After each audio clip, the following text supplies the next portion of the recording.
Cara-cara untuk istiqamah. Pertama, apa itu istiqamah? Istiqamah itu dari kata qamah ditambah ista. Qamah itu asalnya tegak, lurus, sempurna. Kalau ditambah ista, kata ista dalam bahasa Arab menunjuk pada usaha atau keinginan untuk mewujudkan sesuatu. Bisa berarti permintaan atau usaha untuk mewujudkan sesuatu. Misal, kalau wujudnya permintaan, antum pernah dengar kalimat istighfar? Istighfar itu dari kata ghafara, artinya ampunan, al-ghufru. Ditambah ista jadi istaghfara, minta ampunan. Sifatnya disebut dengan istighfar. Maka ista di sini fungsinya untuk memohon, meminta. Ada yang sifatnya usaha. Usaha untuk mewujudkan sesuatu. Misal, ta'ah, ketaatan. Ta'atun, bentuknya bisa ibadah. Haji bagian dari taat. Salat bagian dari taat. Ketika ditambah istata'a, sifatnya disebut istita'ah. Maka istita'ah adalah ikhtiar usaha untuk mewujudkan ketaatan kepada Allah. Kalau dikaitkan dengan haji, artinya usaha agar bisa mewujudkan haji yang diharapkan. Ikhtiar agar bisa berhaji, singkatnya demikian. Maka disebut dengan istita'ah. Ketika Allah misalnya sampaikan, man istata'a ilaihi sabila, haji itu disebutkan istata'a. Ingat, terjemahan yang paling tepat, bukan diterjemahkan dengan mampu, tapi berusaha untuk mampu. Kalau diterjemahkan dengan mampu berarti terbatas pada kalangan tertentu. Tapi kalau berusaha untuk mampu, artinya setiap kita punya peluang untuk mewujudkannya. Tergantung mau usaha atau tidak, itu poinnya. Hati-hati dalam menerjemahkan sesuatu ya. Kadang-kadang setiap huruf bahkan harakat itu bisa memberikan makna tersendiri. Ya, antum simpulkan, saya belum istita'ah, kenapa? Belum ada harta. Betapa banyak orang kaya yang belum bisa berhaji. Dan tidak sedikit orang-orang yang dipandang tidak mampu dengan hartanya, justru dia berangkat dalam haji. Itu luar biasa. Jadi ketika antum mau mewujudkan haji atau ibadah dengan baik, tambahkan ista, iringi dengan ikhtiar untuk mewujudkannya. Seorang gadis cilik namanya Naura pernah menulis surat kepada kami. Ya, dan saya menangis membaca itu dalam kamar hotel. Dan saya mendoakan kepada Allah supaya diwujudkan cita-citanya. Ustaz Adi, saya Naura, kelas 4 SD, baru hafal 4 juz. Ustaz Adi, mohon doakan saya agar bisa menjadi penghafal Quran. Saya ingin jadi hafid, ingin memberikan mahkota di kepala orang tua saya. Mohon doakan Ustaz Adi, semoga saya sekeluarga bisa umrah bersama Ustaz, haji ke Baitullah. Masya Allah. Saya diam, saya menangis. Dan saya bermohon kepada Allah agar menerima bagian dari doa dinda itu. Anak kecil polos menulis dengan guratan tangannya. Tahu apa yang terjadi? Dia cuma menuliskan kalimat, tapi kalimatnya sampai menggetarkan arsy. Saya baru tahu kemudian sehari sebelum ini, sebelum hari ini, hari Rabu kemarin. Kalau doanya sudah dijawab oleh Allah jauh sebelumnya. Dari mana doanya? Dialihkan lewat yang lain supaya ada sinergi dalam kebaikan. Syekh Ali Jabir yang pertama merespon itu. Awalnya saya ingin berangkatkan kemudian di bulan November, tapi Allah menginginkan lebih cepat dia berangkat. Kami akan berangkat umrah bulan November, tapi Allah menginginkan dia lebih cepat berangkat karena tangisannya, karena doanya, karena harapannya. Melalui Syekh Ali Jabir, Masya Allah, semoga Allah rahmati beliau, berikan kebaikan. Ya, kemudian diberikan dengan sekeluarganya umrah dari tulisan tangan anaknya yang diberangkatkan, dianya, adiknya, bapaknya, ibunya. Bayangkan, bagaimana anak ini berusaha dalam kebaikan. Dan biasanya ibu bapak, kalau anak sudah soleh, orang tuanya dapat. Orang tuanya akan dapat. Musa, Masya Allah, saya doakan kebaikan untuk adinda Musa. Hafal Quran, 30 juz. Ketika dia hafal Quran, orang tuanya ikut diangkat. Anaknya berangkat haji, bapaknya ikut haji. Anaknya berangkat ke Jeddah, bapaknya ikut ke Jeddah. Semua orang tuanya. Dan yang dicari biasanya orang tuanya. Silahkan cek. Bukan berapa hartanya, bukan macam-macamnya. Ketika ada anak orang baik, antum akan tanyakan siapa orang tuanya. Silahkan cek. Makanya dalam ilmu hadis, ketika ada hadis diriwayatkan oleh seorang anak, maka nama anak akan dihilangkan, tapi dilekatkan pada bapaknya. Abdullah bin Abbas, nama aslinya Abdullah, bapaknya Abbas. Ketika ada hadis riwayat Abdullah bin Abbas, kalimat Abdullahnya dibuang. Disingkat jadi Ibnu Abbas, anaknya Abbas. Ingin menunjukkan karena Abdullah jadi baik karena peran bapaknya.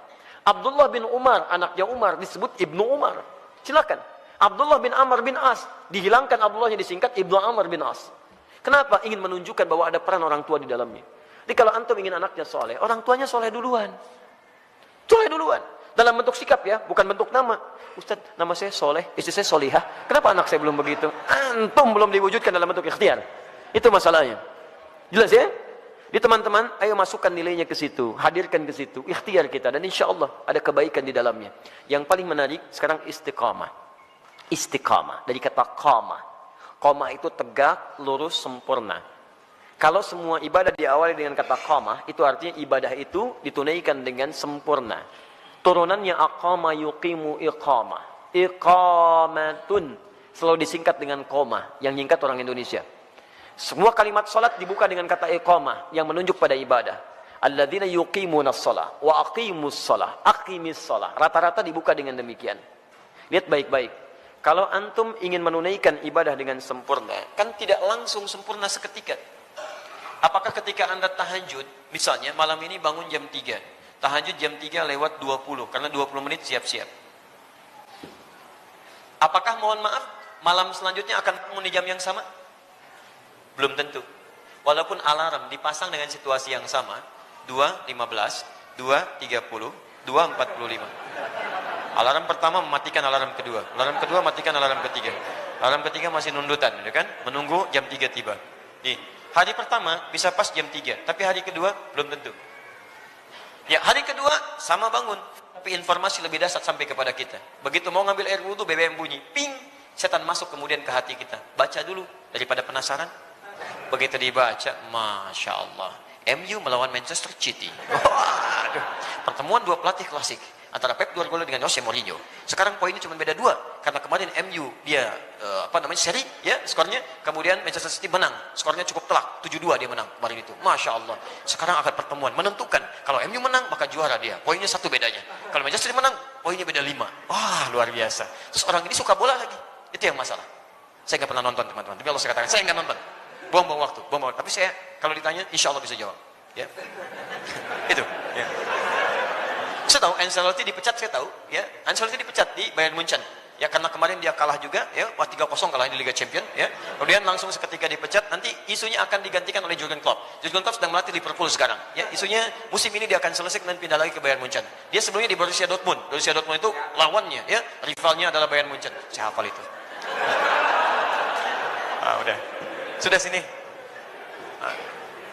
Tapi sekali lagi saya nggak nonton. Ini 3.20. Antum berusaha ngatasi gangguan ini, berusaha untuk konsisten sempurna sesuai waktu dan keadaannya. Berusaha tambah ista. Dengan qamah. Disatukan jadi istaqama, yastaqimu, sifatnya disebut dengan istiqamah. Jadi istiqamah itu artinya usaha untuk konsisten dalam kebaikan atau ketaatan. Usaha untuk konsisten menunaikan ketaatan.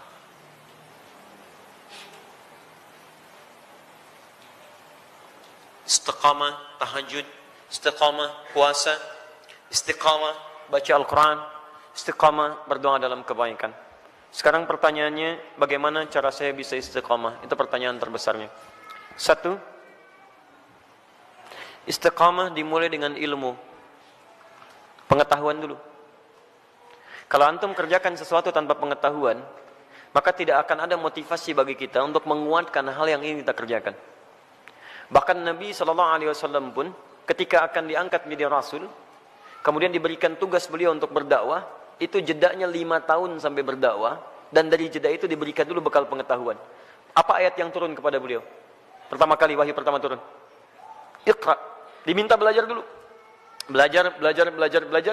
Baru kemudian setelah turun pengetahuan yang cukup, baru 5 tahun setelah itu, 615 Masehi, diberikanlah tugas kemudian dengan turunnya Quran surah ke-74, Al-Mudaththir, untuk berdakwah secara terang-terangan.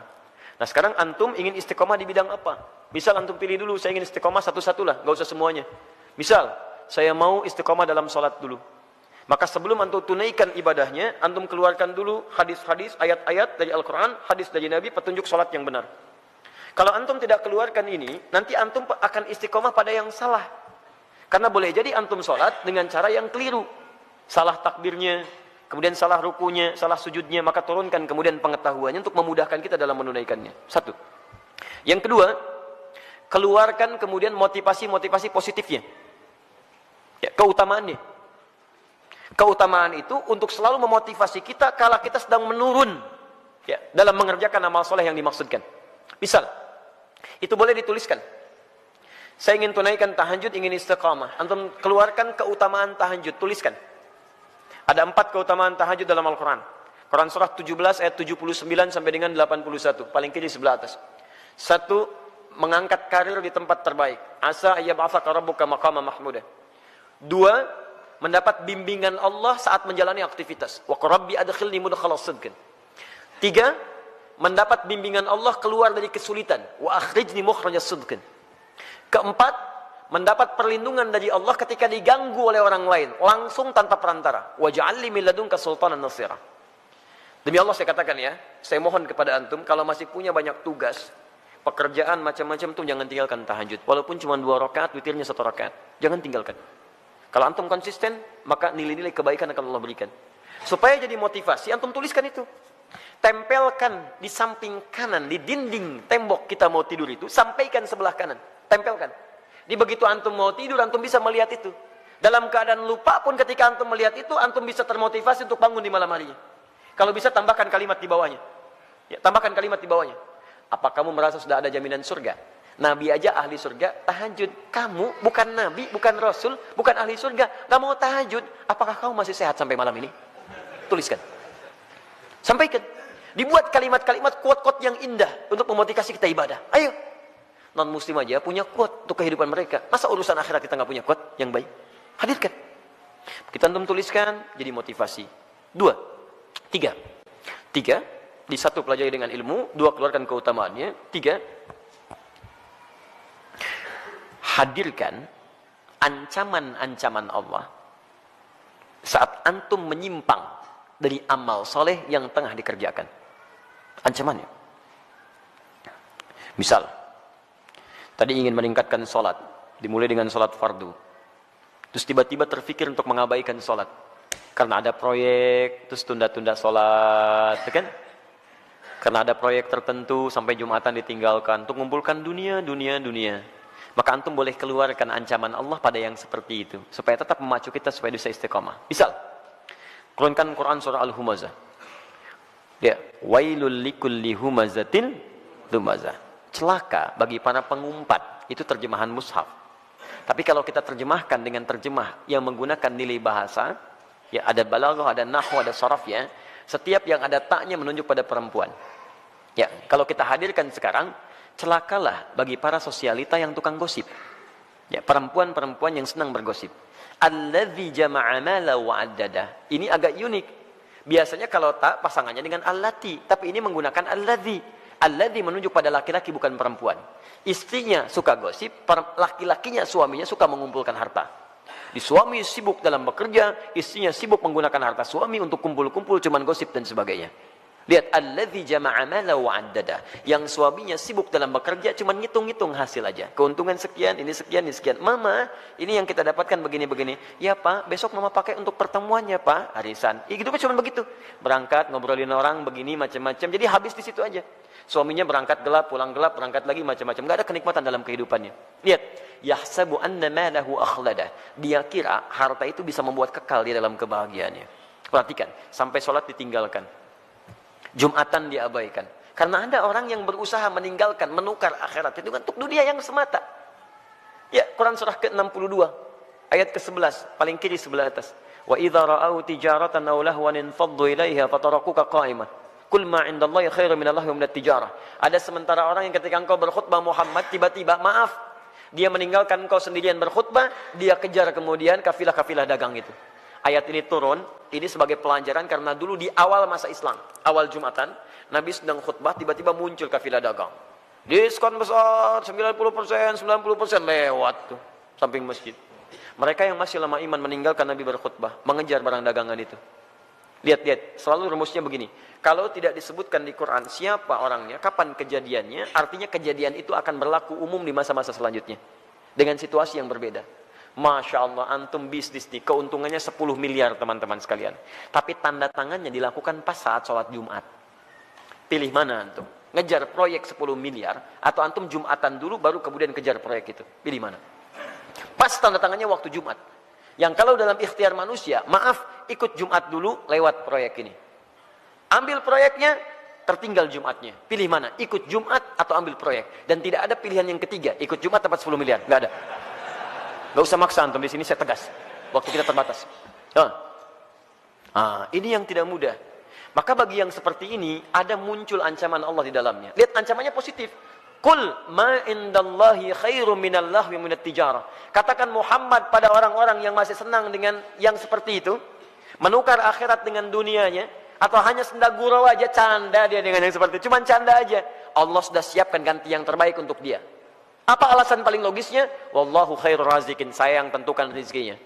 Ayo kamu ikut ke sana, saya buat kecelakaan di jalan. Ayo kamu dapatkan itu, maut sudah menanti kamu sekarang. Jumat tidak dapat, harta nggak diperoleh. Mau apa kamu? Kalau dia mau datang dulu, saya ganti dengan yang lebih baik. Dia dapatkan proyeknya, dia dapatkan ketenangannya. Diberikan yang terbaik. Tapi kalau antum paksa tinggalkan itu, maka ayat diteruskan. Yahsabu anna malahu akhlada. Kalla layumbadanna fil hutamah. Bagi orang yang rela meninggalkan ibadahnya, hanya untuk urusan dunianya, dunia dibagi dua. Tijarah untuk bisnis, lahun untuk yang tidak bermanfaat. Ninggalin tahajud cuma untuk sekedar nonton-nonton yang tidak jelas. Ninggalin sholat hanya untuk sekedar nonton-nonton yang tidak jelas. Ada konser, ayo lewat. Isanya, maghribnya, ayo lewat. Silahkan. Beli tiket, beli ini, beli itu, ayo. Ada yang joget-joget, ada yang macam, ada yang mabuk ini itu. Itu lahun namanya. Dia kira akan abadi dengan keadaannya. Lihat baik-baik. Saya siapkan neraka spesial, namanya Hutamah. Wa ma adraka mal Hutamah? Tahukah engkau apa tipikal neraka spesial Hutamah itu? Narullahil muqadah. Neraka itu spesial karena akan dibuat membakar dari ujung sampai dengan kedalamannya. Lihat. Allati tattali'u 'alal afidah, sampai dengan ke otak yang paling dalam. Innaha 'alaihim mu'sadah. Kalau dia enggak berubah, dia neraka itu mengintai menunggu. Kamu cepat pulang ya, saya tunggu. Cepat pulang, saya tunggu. Fi amadim mumaddadah, dan dia tidak dibiarkan tapi terikat secara singkat. Orang yang hidupnya mau meninggalkan ibadah hanya untuk urusan dunia, maka di nerakanya nanti, di neraka gambaran singkatnya, itu akan diikat begini. Bukan dilepas. Karena nanti ada orang di neraka yang biasa itu dilepaskan. Begitu haus dia ngambil air, airnya dari timah, ambil. Mau makan, makanan dari duri. La yusminu wa la yughni min ju'. Ayo ambil dan sebagainya. Tapi yang ini enggak punya kesempatan, diikat begini. Cara membakarnya, kalau yang lain apinya langsung, kalau ini tidak. Dari ujung kaki seperti dilas. Sampai dalamnya matang. Dan ini tidak akan pernah naik kalau belum matang. Awas, matang dulu. Begitu sudah matang naik, yang ini sembuh, ini matang dulu. Sampai ke ujung akal yang paling dalam, al-afidah. Afidah itu jamak dari fuad. Yang menentukan, yang merancang kegiatan kita. Seakan-akan Allah katakan begini, ini isi otak kamu ini apa sih? Yang lain masih mikir sholat, baca Al-Quran, macam-macam. Otak kamu ini lagi. Maksiat lagi. Sampai meninggalkan ibadah, saya bakar sampai ke otak yang paling dalamnya. Supaya nampak isi otak kamu ini apa. Terus, dan diikat. Kalau mau coba silakan. Tapi disampaikan supaya kita tidak masuk ke dalamnya. Makanya antum keluarkan, tuliskan ancamannya. Begitu sudah seperti itu, maka berusaha untuk mewujudkannya. Bismillah, antum berdoa kepada Allah. Yang terakhir berdoa. Minta supaya dikuatkan oleh Allah Subhanahu wa taala. Ya, minta supaya dikuatkan oleh Allah Subhanahu wa taala. Makanya nanti ada doa-doa. Ya, ada doa-doa untuk bisa dikuatkan dalam keimanan. Allahumma tsabbit qulubana ala dinik. Ya Allah, kuatkan hati kami ya Allah dalam tuntunan agamamu. Rabbana la tuzigh qulubana ba'da idh hadaitana. Ya, wa hab lana min ladunka rahmah innaka antal wahhab. Ya Allah, jangan geser keadaan hati saya setelah saya kuat berada di jalan-Mu ya Allah. Anugerahkan saya keturunan terbaik untuk menjaga iman kami ya Rabb.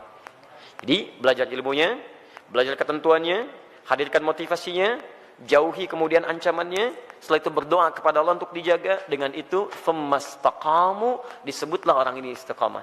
Tatanazzalu alaihimul malaikah, maka diturunkan oleh malaikat untuk menjaga sifat istiqamahnya. Nanti ada bisikan dari malaikat. Ada bisikan, masuk lewat sifat takwa. Di orang istiqamah itu, kalau ikhtiar tadi 4 ditempuh dengan baik, maka malaikat turun untuk menjaga dia. Tatanazzalu alaihimul malaikah, dijaga oleh malaikat. Apa penjagaannya? Bisa penjagaan terus kepada ibadah dan dijaga dari maksiat. Yang kedua, dijaga supaya tidak bersedih dalam kehidupannya. Allah khaufun alaihim walahum yahzanun. Dijaga supaya tidak sedih, artinya dia tenang. Dan dijaga supaya tidak gelisah, artinya dia senang dalam kehidupannya. Maka kalau malaikat sudah turun, Masya Allah, antum bisa rasakan sendiri. Dulu ketinggalan sholat fardu terlambat, biasa-biasa. Sekarang ketinggalan tahajud, menyesal antum. Ya Allah, ya Allah. Hebatnya, begitu ada pikiran maksiat, langsung diluruskan oleh Allah. Itu nggak baik buat saya, tinggalkan. Itu nggak bagus, tinggalkan. Nah, jadi demikian caranya bagi teman kita yang di Jember. Semoga Allah bisa berikan kebaikan-kebaikan untuk kita semua dan bisa menghadirkan sifat istiqamah dalam kehidupan kita.